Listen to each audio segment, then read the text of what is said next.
Hello, podcast listeners. This is your host with the most, JJ from JJ Meets World. I aim to meet every single person in the world and hopefully give them one of my JJ Meets World t-shirts, because today's episode is all about clothing.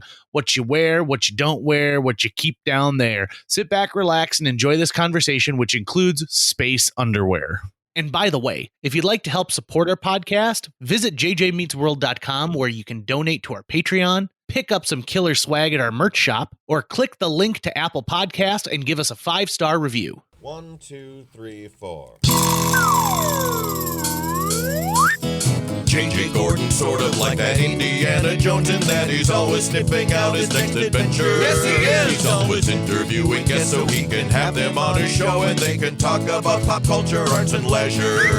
JJ has his flag unfurled and he likes his french fries curled, and he's fun and then he twirled as he goes to meet the world. He will march into the rain even if his ankle sprained. Take a peek inside his brain. This podcast is called JJ Meets World.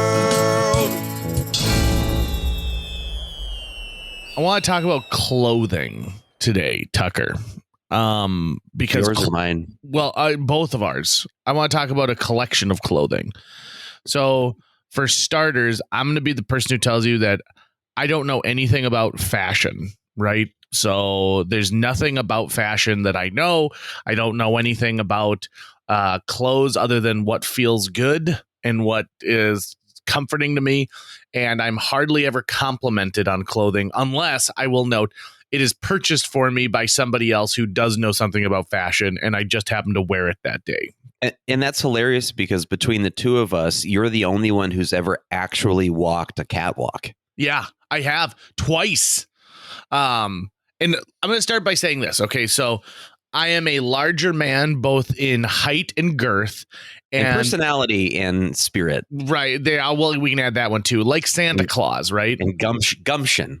There is a huge problem for me finding clothes that I like. It's rare that I can walk into any clothing store and be able to just grab whatever I want off of a rack. I need to specifically go to a big and tall section of a store or a store.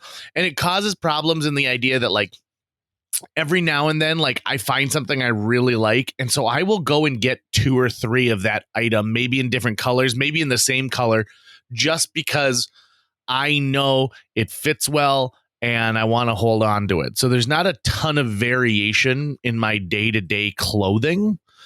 And here are the things I want to talk about from when I was a little baby all the way up. So first and foremost, I think we all have that one outfit we identify with our childhood. Whether it's you were an Oshkosh bagosh kind of kid and you were wearing overalls, or, oh, I had this red romper I used to wear. I had a t-shirt that had a picture of a dinosaur that I was in all my school photos for years and years and years. Whatever it happens to be, that piece of clothing from your childhood, I think, defines kids a lot. So, for example, I have a baby picture of me where somebody made me clothing that said JJ on the hat, on the little sweater that went with it, on the little pants. And so I literally walked around with this. Now, in this day and age, you're asking to be kidnapped, right? Right. Because what's one of the first things that a kidnapper does is they identify you as if they know you. And so if I'm walking around with an outfit that says JJ everywhere, they're going to be like, "Hey, JJ, how's it going?" And be like, "Oh, you know my name. You must not be a stranger." That sounds like a good trick then for a parent to do to ward off a kidnapper, is to put you in clothes that say Tracy. Probably. So that when the stranger calls you Tracy, you're like, "That's not my name. This person doesn't know me." And you wouldn't make that same silly mistake. Right. Like, I'm only going to dress my baby up in things that say Kurt. And so then I'll always be safe. Well, make sure the hat says Kurt, the shirt says Tracy, and the pants say Buffalo Bill. And then they'll have no idea what to call you. They see, now this is some really next level thinking from Tucker Lucas. And he doesn't even have children yet. Not yet. You know, I think with kids too, I think kids when kids want to dress themselves, they're always going to go after cartoon logic because cartoon characters wear the same thing every single day. And it's like, there's going to be one item of clothing that you recognize that cartoon character by. So, when you were in your teens, I'd say it was Hawaiian shirts. Oh God. Yeah. I was identified because I wore Hawaiian shirts and khaki pants. That was my look. I also, for a brief bit, wore scarves like outside of scarf season, but that's only because I had a ton of hickeys. So I used the scarf to cover up my, I guess it wasn't shame, but like covered up like my oopsies. So to me, clothing has always been something that's more of a necessity than something I take a lot of pride and joy in.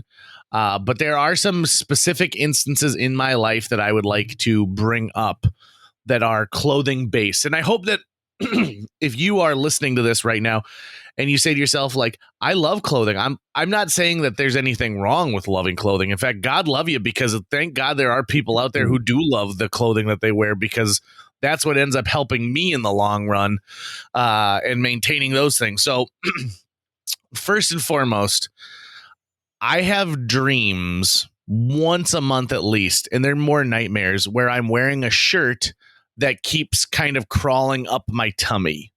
And I can never pull it down enough, and it's always exposing part of my belly. And I always get very embarrassed in these dreams. So it's like an anxiety dream, a recurring anxiety dream. Big time. And I also, I think it stems from one day in high school. I think it was probably my sophomore year. There was like wear a costume to school day. And I wore this Fred Flintstone costume that when I bought it, when I was like in 7th grade, probably was, the thing went down to my knees, but now it went like to like mid thigh. And so it looked like I was wearing a skimpy Fred Flintstone dress. And I remember at one point being like, I think that you can see my underwear. And I was very self-conscious about it. And so I remember leaving school when I wasn't allowed to leave school, going home, changing and coming back. And then I remember a bully at the school being like, hey, why'd you change out of your dress? And then drawing more attention to the fact that I had changed. I'm like, why can't you just be cool about this, dick? And I don't know what happened to that person. Hopefully they're not having to go through any kind of body shaming issues at this point in their lives. You're a dream bully? No, this happened in real life. Oh, this was a real life. This is a real life story. And so that's where I think my dreams come from, is this got it. one moment where I was worried about showing off part of my skin to somebody. But I remember that being a defining moment, in like, because I was in the middle of my Hawaiian shirt and khaki pants phase. And, if you go back and listen to the episode where we talk about being, comfortable in our own bodies too, this is still at a time where I wore a t-shirt when I was swimming because I wanted to cover myself up. But I have had a couple of pieces of clothing that I have received more compliments on than anything else. And I want to give a shout out to my sister, Christy Gordon, who chose this really fluffy, it's like a faux fur coat that has like deer running on it. It's very like holiday season type thing. Okay. I get more compliments on that piece of clothing than I have gotten on anything else in my entire life. And it is bonkers. I'll walk through the mall and get 3 people being like, I love this coat. This coat is all great. I love it. It's a fluffy coat with deer on it. Yeah, like I'm not explaining it probably very well because I don't understand fashion, but I mean, it's the way you express. If you had changed it from deer to wolves, it sounds like something my dad would wear, and we know no one's complimenting that. It's very reminiscent of like the Christmas sweater type look. It's not one of those like fake Christmas sweaters, but it's in that same like style of where there's a deer that, there's a line of deer going just straight across one section. So it's not like it's not like a print where they're all over. It's not like your dad and how he feels that the wolf on his shirt gives him power in some way. You always look out for the guy with a wolf on his shirt. Right. You don't mess with the guy with a wolf on his shirt. You don't know what's going to happen next. Is he part of a pack? Is he the alpha? You don't know. You don't know. You know what mood he's in, if it's the wolf, if it's a dragon, or if it's Spider-Man. I also think it depends on whether or not he's cut the sleeves off of the shirt as well. Yeah, he always, because we both like superheroes and he's the guy who got me into superheroes. Whenever he gets new superhero stuff, he wants to show me, which makes sense, right? So I take a look at it. And recently he bought like 30 superhero, like extra large t-shirts. And he was like, "Do you want any of these?" And I was like, "No." No, I don't. You keep them, man. You're good, bro. You're good. You're good, buddy. Yeah. And I have superhero shirts that I do wear from time to time, but they're like my hanging around the apartment. You know, I'm trying to attract a mate, and it's hard to in your 30s when you're rocking the X-Men blue team. Yeah, that's very true. It's very true. Well, okay, so that piece of clothing I've gotten complimented on. I bought a pair of red corduroy pants a couple of years ago. And here's something I don't know this, right? Nobody told me this. Corduroy is very warm. Like, it is a middle of winter pant. You try and wear that in the summer, and boy, oh boy, you're going to peel those things off at the end of the day. Yeah. And so to me, one of the beauty pieces of this is I have these nice, rich red pants that I can wear during the winter months, but I can't wear them during the summer months because, as I said, corduroy is a no-go when it comes to the comfort of summer and what you need. Yeah, I just had that moment yesterday, I think, Thursday, that one has when the seasons really make that hard change and you realize, oh my gosh, I really have to change what I'm wearing now.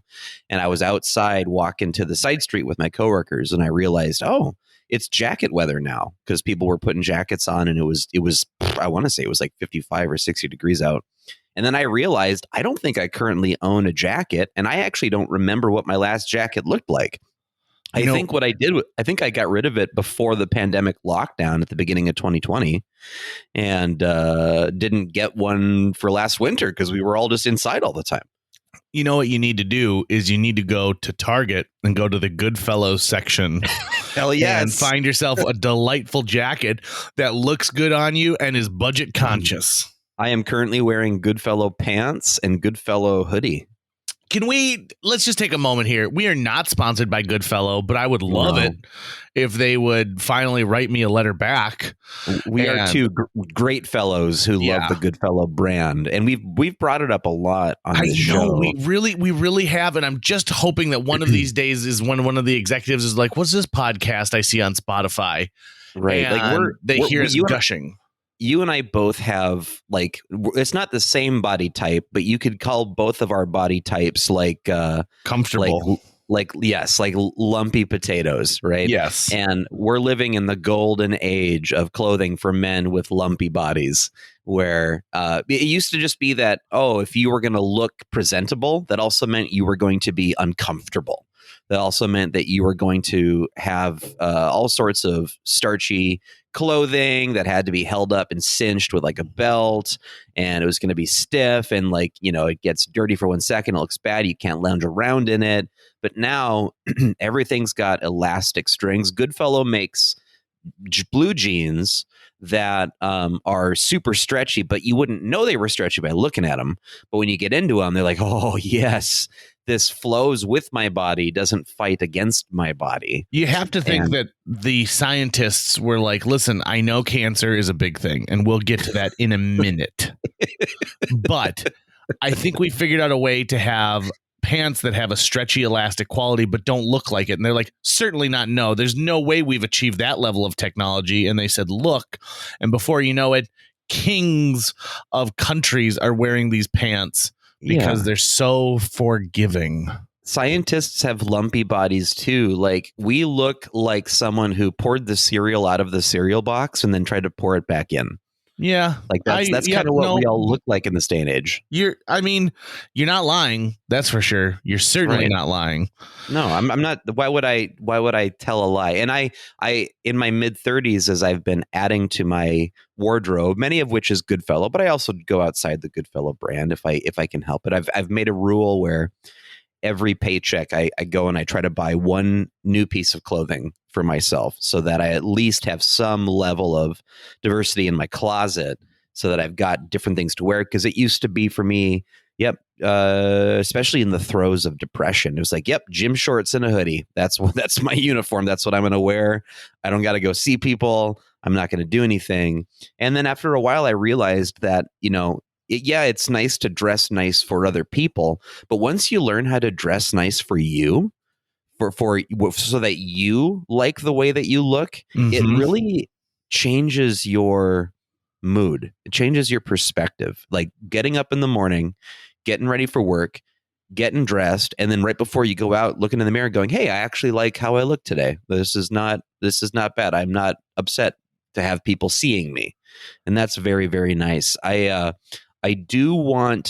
used to hate wearing ties, and I don't wear ties regularly, but now I actually kind of look forward to events where a tie would not be out of place.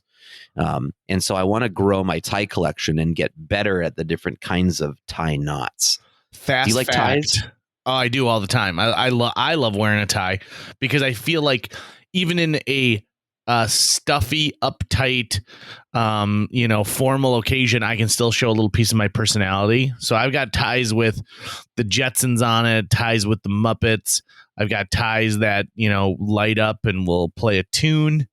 In fact, I should get a JJ Meets World tie. I'm going to get on that.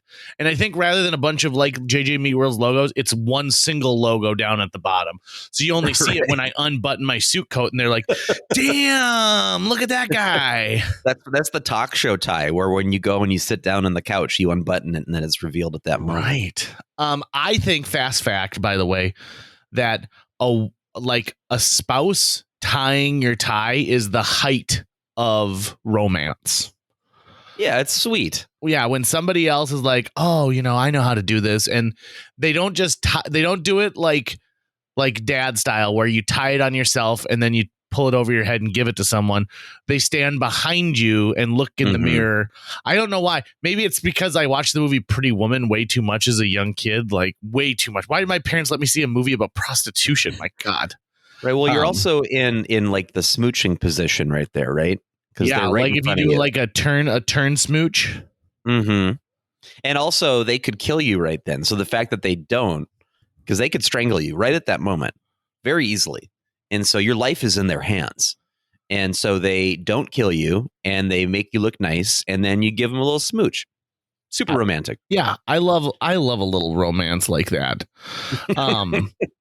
I also think that clothing is something that's directly tied into, as you said, you're trying to mate right now. You're trying to find someone to enjoy the same space with you for a small amount of time. And clothing is a part of that. Let's be honest, right? Oh, yeah, for sure. So if you're trying to impress someone, you would never show up in something that's got a grease stain on it, where the socks are all blown out and stinky and everything like that.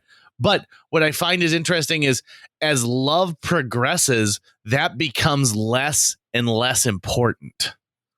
It does, but we should not let that happen if we can. Like it's fine to be comfortable around each other and not feel like you have to impress. But I've done the thing where I've been in a relationship and got comfortable real fast and then just stopped trying. And then it signaled to my partner at the time that I didn't care enough about them, that I wanted, that I thought, oh, I got you now. What do I care? Right.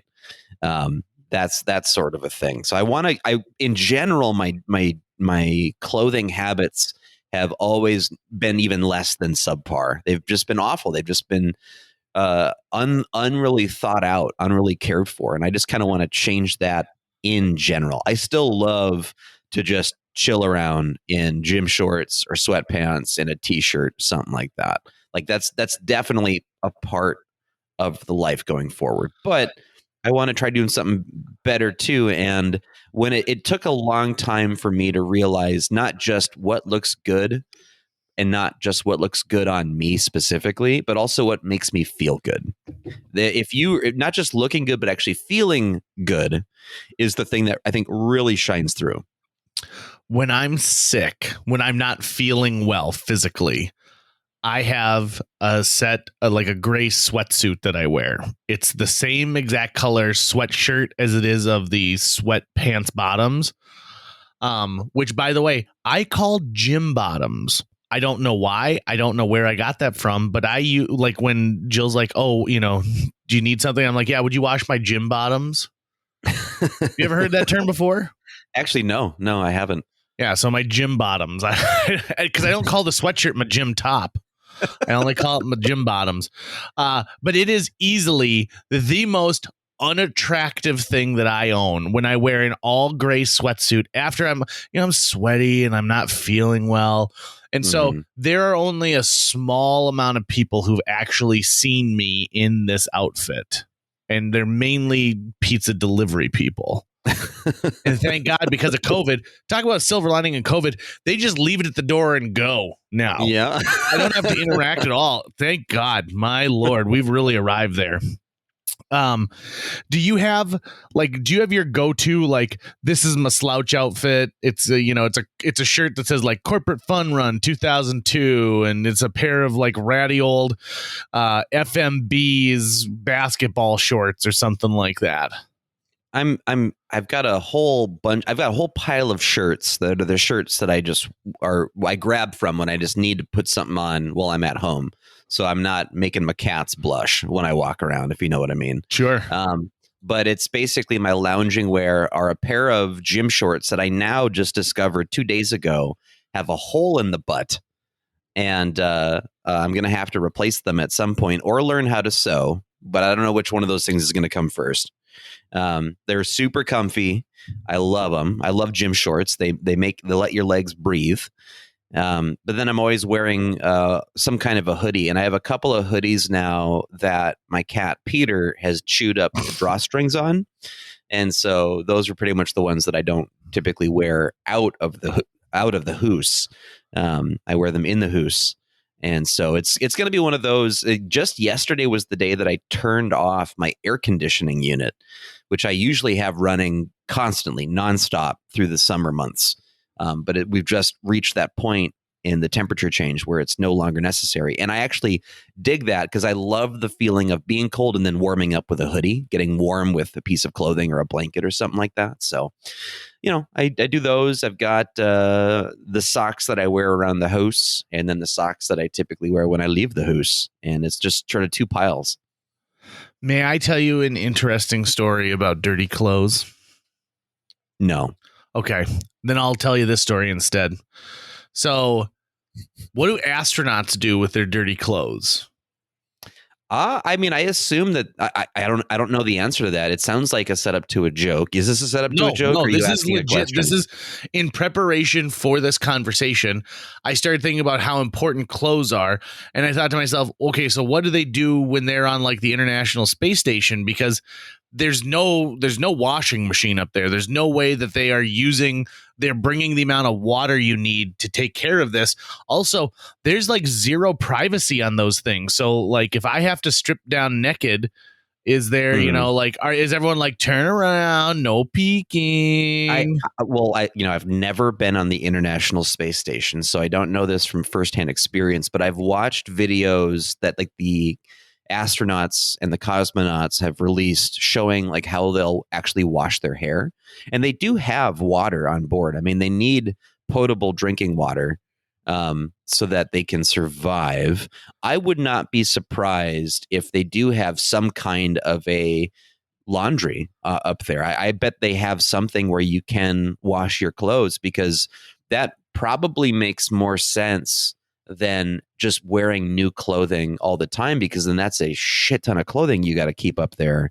So I don't know. I'm going to operate off the assumption that they do have a machine specifically designed to wash clothing in zero gravity, and it's super careful so that it can control where the water goes, because they do have liquids up there, and maybe there's something with I don't know if they've got if they're like chemically creating water right there, right? If they've got like all the chemicals needed and they're like putting them together to make the water in outer space, or are they traveling with just a giant container of water that gets replaced every 6 months with like a fuel resupply mission. But I also bet it's something where here on terra firma, I bet we use way more water in our laundry than is actually necessary. So they may have it calculated, or they may even have some kind of a chemical mixture that goes, you actually don't need that much water with this chemical mixture. It goes in, and they're probably even being given a certain type of clothing that's like NASA clothing. But I don't know. There's a lot of different ways. I mean, if they're going to be pooping and peeing up there, which they are, then I'm assuming they're also washing their clothes with water and soap. They are not. They're not. Did you find this out? I did. NASA actually has an entire page dedicated to what astronauts do with their clothes. So this is the deal. So it is unthinkable to carry the amount of water you would need to wash clothing. It's just it's a non-starter for them, because they said the weight, you're adding to the payload, and that it is it's easier for us to just pack you multiple sets of clothes. And when you're done with a set of clothes, the Russians and Chinese just jettison them into space. Really? Yeah. And even in the US, you don't bring it home with you. And so here's what I found, which I thought was really interesting. So this is about clothing in space. So it's literally impossible to pack when you're going to outer space. Packing enough underwear for 3 members of the International Space Station crew to have a clean pair every day of a 6-month stay would mean launching at least 540 pairs of underwear into orbit. And not only that, but there's just not room for it. And it costs between $5,000 and $10,000 per pound to launch anything into space. So that becomes expensive underwear. So astronauts actually train and get used to wearing the same pair of underwear for up to a week at a time. Yep. So, and underwear isn't the only item of clothing that gets worn longer than usual. In an interview, an astronaut said that he'd been wearing the same pair of shorts since he first arrived on the space station. So astronauts are smelly, right? Now he did say this. He goes, "It's much different than on Earth, though, because the temperature is always kept exactly the same, so you're not sweating profusely. Even when you're doing your workouts and things like that, you are. It's different because you're in zero gravity and you're pretty much just trying to get your muscle groups to go. You're not trying to burn calories. Okay. You're also eating food that doesn't necessarily lend itself, like to me, if I go to a Mexican restaurant on all you can eat fajita night, I know I'm going to go home smelling like a fajita, right? Well, that doesn't happen when you're eating your roast beef out of a tube. So dude, is there a place in town that has all you can eat fajitas? Because I would totally do that. I'm pretty sure Wednesday is fajita night at Mexican Village. Oh my God. Yeah. Road trip to Mexican Village, JJ. So on the way home, and this is the thing too, right? So you're like, okay, so let's say you're up in space for a month, and they're like, you're bringing 2 pairs of underwear. You're bringing essentially 2 pairs, and you halfway through, you can switch into the other one, last as long as you can. Then you switch into the other one. So anything that is clothing related that you do not need to take home with you, so like all this like old clothing and stuff like that, you actually have to get rid of before the shuttle takes you back. And so it burns up in the atmosphere most of the time. Okay. And they need, so it just like people who pack a shoebox in their luggage when they go somewhere so that they can throw the shoebox away and they've got extra space for souvenirs. You're bringing home experiments. So actually, the place where your clothing was, you're going to make use for experiments. Now, here's another interesting thing. So a science officer decided to try and grow tomato and basil seeds that he had aboard the International Space Station, and he had a problem. There was no soil, so he had to figure out some way to grow the plants. And so what he wrote is, to construct a planter, a spherical core is needed, and an old pair of underwear worked well. We have supplies on the station sufficient to change our underwear perhaps once every 3 to 4 days, so I figured there might be a few nutrients in there as well. Yuck! An old pair of underwear was folded into a sphere and held in place with a few well-placed stitches. Using needle and thread thread from our sewing kit. For the outside of the planter, he sewed some Russian space toilet paper to the outer surface of the underwear. And this toilet paper is not like what you normally think of as toilet paper. It consisted of 2 layers of coarsely woven gauze, 4 to 6 inches in diameter, sewn together at the edges with a layer of brown tissue sandwiched in between. It works very well for its intended purpose. It also makes a wonderful sprouter. So the problem that was causing the seeds to stay too cold was to germinate. The seeds sprouted in the underwear toilet paper planter within 2 days. So he was able to use his old underpants to grow some seeds. But I don't know if I want to eat that tomato, if I'm going to be honest. I love the fact that their dirty whites get burnt up in the atmosphere, so that when you're on Earth and you see what you think is a meteor, that actually might be a bunch of just poopy space pants, right, burning up. They're like, oh, look at it, look, honey, it's a shooting star, make a wish. But it's some guy's jockey shorts that are burning up. Wasn't it in The Martian that Matt Damon uses his poop for the potatoes? He sure does. He sure does. That makes sense to me. Because he had to survive. That's hilarious. So, clothing has unintended purposes that we find everywhere. And we give so much over to fashion and clothing. I have to imagine that when it boils down to, whenever you see something about like an idyllic future, right? They're all wearing the same thing. It's not, right, there's like a jumpsuit that everybody wears, and gone are people like using clothing as self-expression, and everyone seems to be much happier in the future.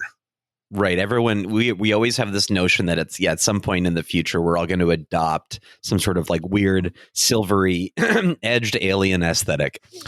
And I know that there's something to the tune of where people like wear uniforms in schools, and like they said, like, yeah, actually relationships are better between students. And, I know clothing is a form of self-expression, and I think that that's great, but maybe there is something I'm missing. I've never had to wear a uniform before outside of work.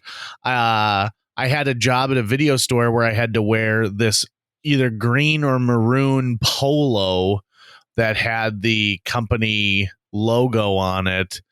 And I'll be honest, I hated that. I don't look good in a polo. I'm just not built for a polo in general. You don't think so? Oh God, no. Nope. And I'll also say this too. I hate a quarter zip. So the fact that the polo has those like 3 buttons at the top, or like someone who's got a quarter zip like hoodie. No, I want a full zip. I'm a full all the way down zip kind of guy. Okay. Now here's a look that I've never been able to pull off, because it uses thinner fabrics, and most of the time when you get to big and tall departments, they don't have things that are thin. But I think that there is something really cool about wearing like a blazer with a hoodie underneath, like one of those really thin hoodies. I don't know why. I find that to be really, like, I feel like everyone in New York wears something like that, in San Francisco, and that's a cool thing. I feel like that look also hit movies in like the late 90s, early 2000s, because I remember like seeing especially male leads like wearing that look constantly, and I always thought that looked pretty cool too, but I haven't actually adopted it for myself. I just love a good hoodie in general. I love it's so comfy. It acts as a hat without having to be a hat, and it looks cool when it's up or down. So the only downside of having a full zip hoodie for me is that you can't get the all the way across pocket in the front. Right. It goes from being pockets for the full zip because they end to a pouch. Right. And I love pouches. I think pouches are great. This is a pullover. This is not a zip up at all. And do you chew on the drawstrings? I don't chew on the drawstrings. My cats chew on the drawstrings, which is why I can't wear these out of doors, because my cats have destroyed most of them. I chew on my drawstrings all the time, to the point of where, like, as a kid, I could tell when my mom changed detergent. I don't know why. It was like a little anxiety, a little tick thing, and I'd chew on those drawstrings all the flipping time, man. Oh my God. I'm actually kind of surprised that I didn't, because I chew on pens and I chew my fingernails, but I don't chew on drawstrings. I guess that's a habit I never took up, but I do have that sort of oral fixation on wanting to like chew on things. Can I ask you, what kind of underwear you prefer to wear? Like what style of cut? Yeah, it's boxer briefs. They changed my life when I realized that they were a thing, because like I started off wearing briefs as a kid, and then when I became a teenager, I was like, oh, I should wear boxers. That's what adult men wear. We wear boxers, right? But then there was all this chafing going on. I just thought, oh man, what's supposed to fix this? And then I don't remember when it was when I was introduced to the boxer brief, where it's basically boxer style, but it hangs tight to you. It adjusts to the contours of your body the way they should, and that I'll never go back. And I have only black boxer briefs. I don't have white, gray, any other color. Black boxer briefs, same brand, just a ton of them. I think these are Hanes. I'll have to look at them again, but and I just have a giant pack of them, and then about once every 2 years, I buy a whole bunch of new ones and get rid of the old ones. Do you get rid of all of them? Like you're just like, yep, here you go. It's a mass culling. Not necessarily. Kind of it'll depend. It'll depend on how well they hold up. This particular batch that I've been working with has been holding up really, really well. And I have a bunch of them. Like I'm never out of clean underwear, and I wash my clothes pretty regularly.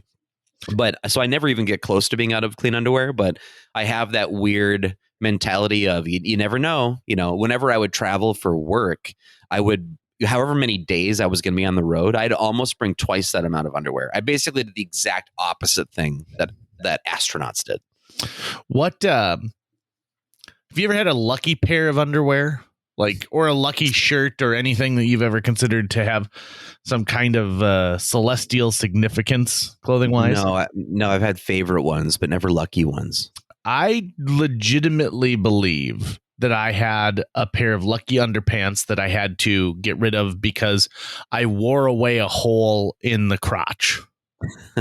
Like it got to the point of where like you could put like a fully cooked ham through it.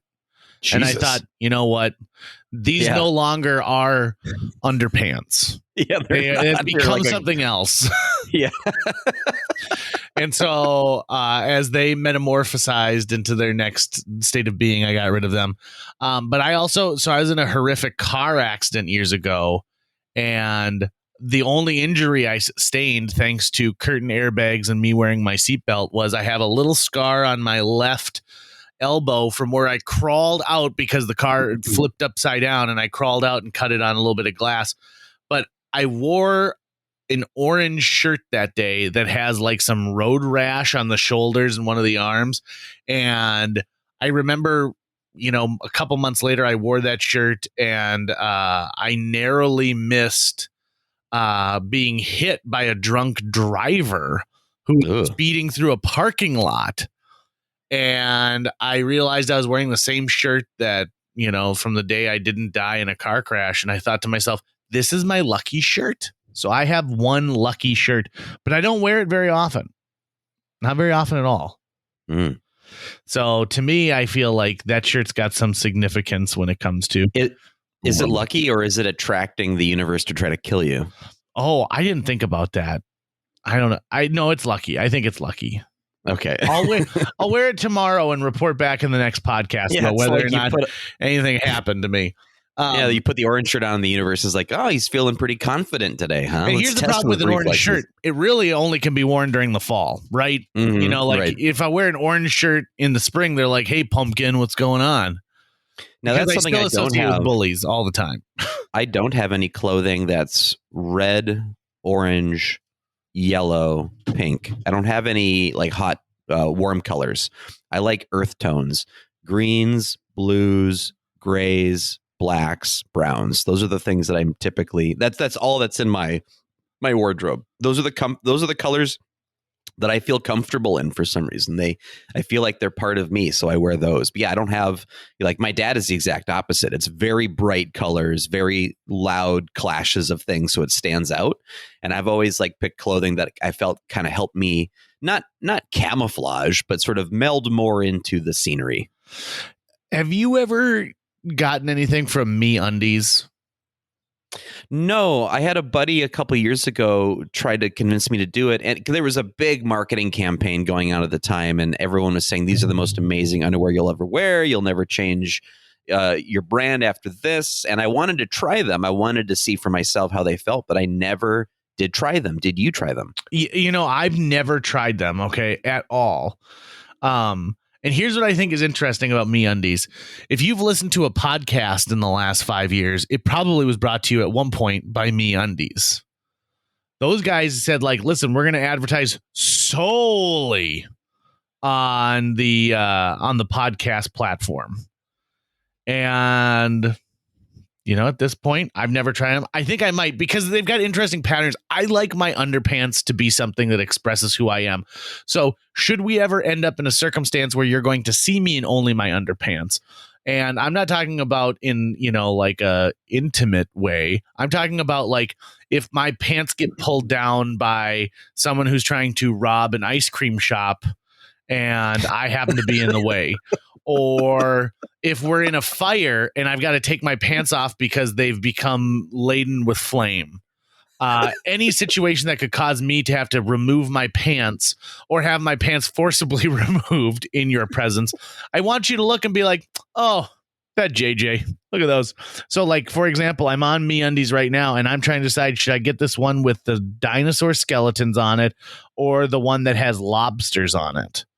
See, I'm when it comes to underpants, it's more about function than it is about the aesthetic for me. So if I were to put on a pair of MeUndies and go, wow, I've never felt this comfortable and amazing in a pair of underwear, then I think that would get me to buy it. But aren't they pretty expensive too? I don't know. I'm not looking at the same website you're looking at. MeUndies is trying to get me to have a membership. So if I get a membership where every month I get a new pair of underwear, they are $16 a pair.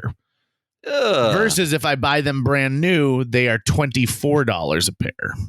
Jesus, that's a lot of scratch for one piece of underwear. Is it marketing hype? But can I get 3 years of use out of these? And like, does this tell enough about my personality that it's worth it? I could get a pair of MeUndies that are covered with little tiny devils that someone goes like, ooh, he's spicy. My favorite pair of underwear that I've ever owned in my entire life, even beyond my lucky ones, I had a pair of Monopoly underwear that was covered with like the play tokens from Monopoly. And I thought that one was awesome. I thought that was a great pair of underwear. So much so that like if I bent over and you could see the elastic band that had the Monopoly logo on it, I wouldn't necessarily pull my pants up right away. You and I have not played Monopoly in a while. I know. We should get back to that. We should have a game one of these nights. And we need to record ourselves doing it. Yeah. And people need to hear the hatred and the venom that comes out and the evil things that we say. I mean, I say some pretty evil stuff when I'm driving my car and I get road rage, but that's nothing compared to what comes out of my mouth when I'm playing Monopoly. Oh my. Well, let's have a local Monopoly. Let's have like, here's what I think. It should be you and I, and then two people who have no idea what they're getting into. Yeah. That's what we should be doing for our next Monopoly game. So that like in the first 30 minutes, we break them down to their core. And that's the thing, because you and I both know all of these secrets and tips and everything like that. So that when it comes down to it, if you and I play Monopoly, it is literally just the luck of the dice. So there's no longer are there specific skill points because we both are working towards the same goal. Now, add in two, random members who I can manipulate into deals left, right, up, and down and don't know how I like to operate. Now, there is a game worth watching.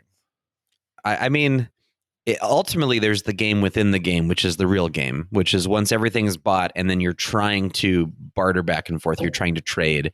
You're trying to strike deals. And, you're often incentivized to because you think, well, this might move things along or give me a better chance at this or that. I don't think it's just randomness. I mean, you can still misplay. There's a lot of randomness in poker, but there's still skill in poker as well. There's still skill in Monopoly. It's just not a total game of skill. There's so much chance going on that things could change at the drop of a hat.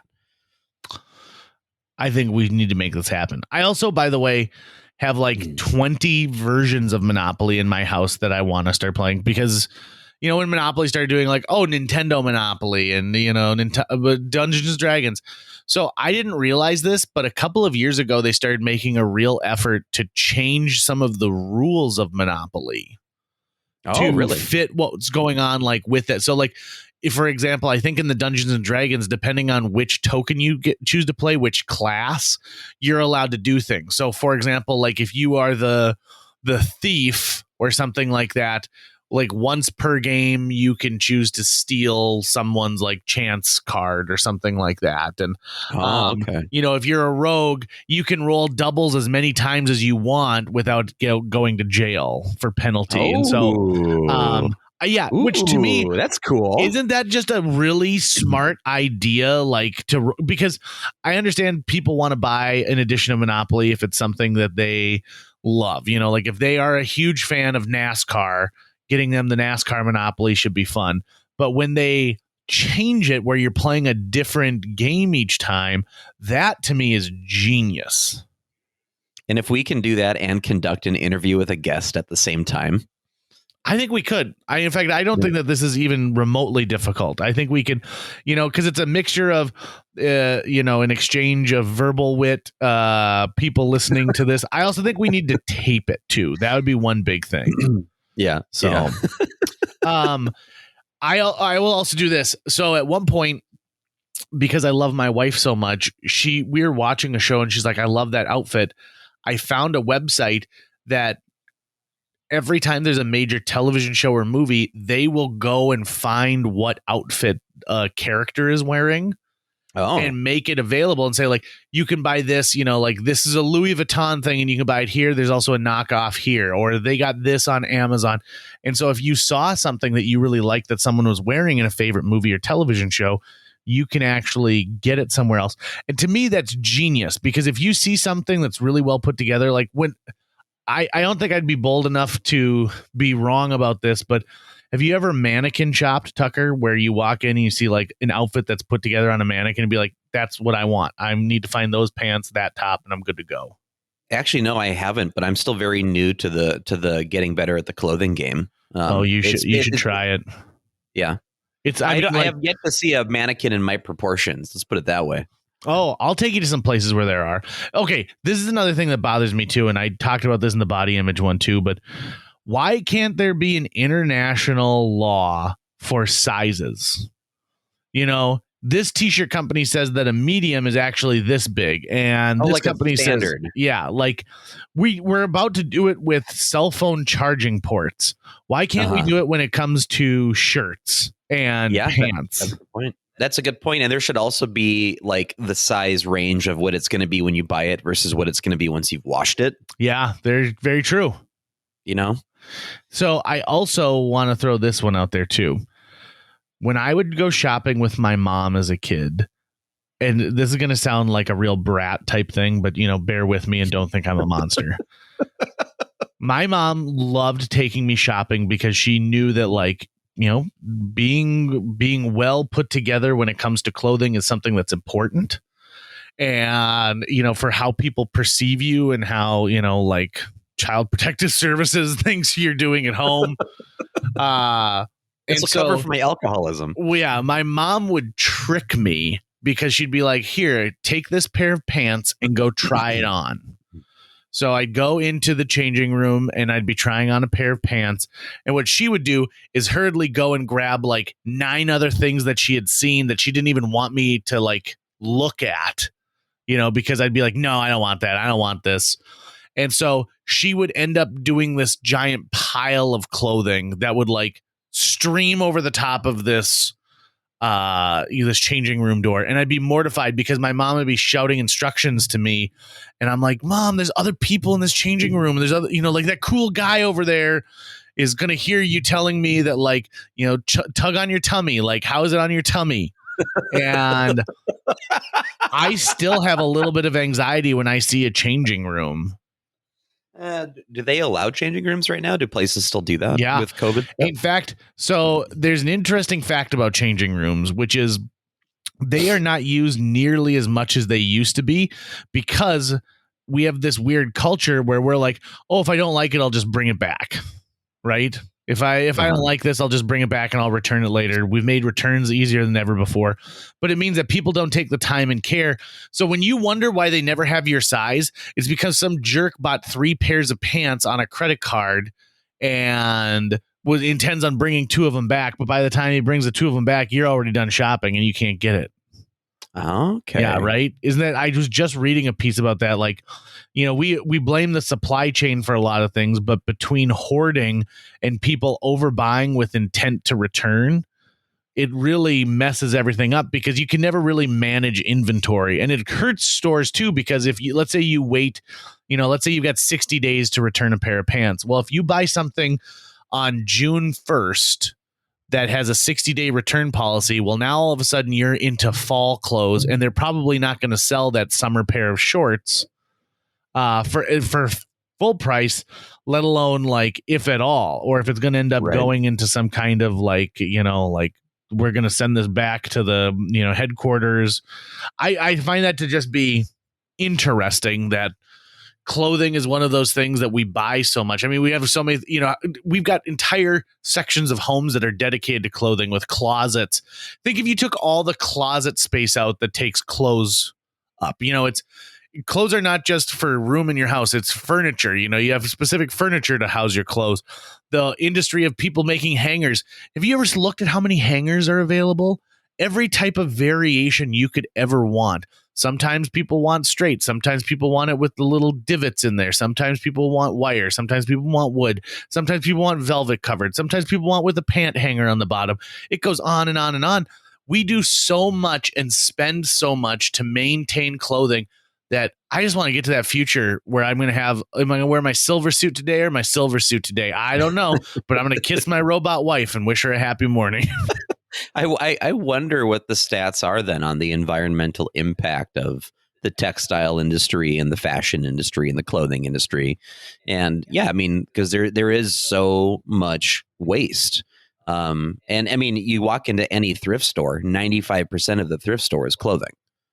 Yeah, I mean, and even thrift stores. Okay, so you bring that up as a great example. So think of the amount of business that's done where somebody wants to have the same thing that was popular 60 years ago today to wear that, as its fashion. And there is a cyclical life to a lot of these things.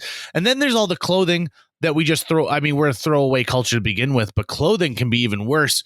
There are people who print thousands of T-shirts for both the winning or for both teams at the Super Bowl, like the Rams, Super Bowl champs, or it's Vikings, Super Bowl champs.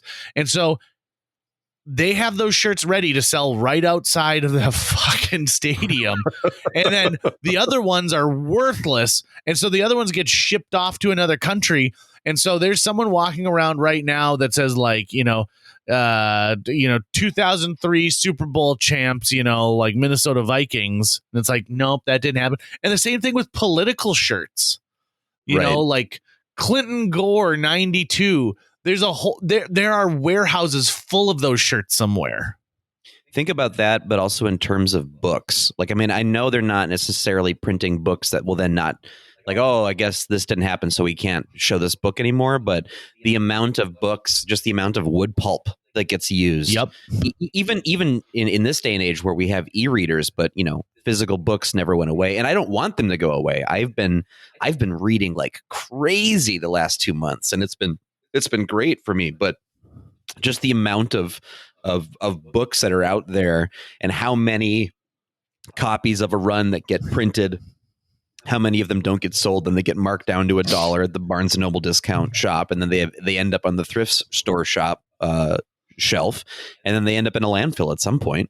At least those, you would hope, I don't know what chemicals go into it, but you think part of them could maybe be process back into wood pulp, or even maybe they could break down in nature. But I don't think there's any particular way at all to recycle textiles, is there? Other than turning them into paint shirts or rags at my grandma's house, not really.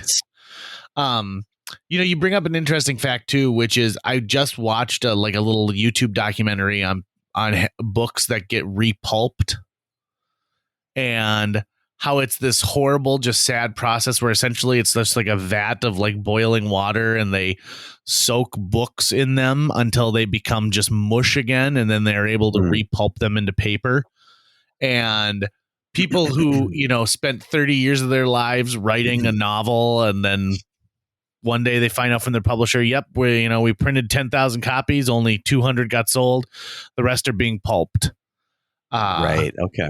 And I'm like, would you ever want to go watch that? I don't know. I mean, the book itself is not gone, but yeah, it would, at the very least, it would feel like a failure, right? Yeah. But hey, be a better writer, I guess. Yeah. There you go. To kind of close out our conversation on clothes. I also find it interesting because there's certain uniforms that I've always wanted out of my life. I've always wanted a pilot's uniform. A scientist's white lab coat, was it like mid shin length lab coat? I think would be really awesome.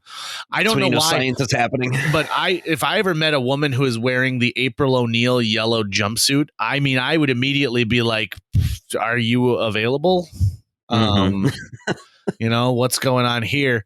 And there's so many things. Even okay, I've also wanted to have a sailor's cap, the sailor cap, the one that like Donald Duck wears. Yeah. I've also wanted one of those. I finally, on my bachelor party in Vegas, I went to a haberdashery and I got myself this awesome top hat. I love it. In fact, when we play Monopoly, I'm going to wear that top hat because it gives me magic powers. And there's so much fun stuff that goes into clothing that I think it is neat that it's a self-expression, but at the same time, it also gives me, it's probably one of the things that I think more about than anything else that needlessly is thought about. There's no point in stressing over your clothes that much. And clothes are tied into so many other things, like how successful we feel and how attractive we feel and how in place we feel in society. And sometimes you just got to be like, come on, man, just wear those cargo shorts and that t-shirt to that Dave Matthews Band concert and show up at your cousin's wedding. Bada bing, bada boom. That's going to wrap it up for today's show. If you enjoyed this episode and would like to help us continue to produce new episodes each week, visit jjmeetsworld.com, where you can donate to our Patreon, pick up some swag at the merch shop, or follow our link to Apple Podcasts and leave us a 5-star review. You can also follow us on social media. We're on Facebook, Instagram, Twitter, YouTube, all the sites the cool kids are using these days. JJ Meets World is produced every week by Tucker Lucas. You can find out more about Tucker's work by visiting moonbasemaria.com. If you want to get in touch with your host with the most, check out linebenders.com, where you can find direct contact info for JJ or booking information. I recorded this whole episode naked.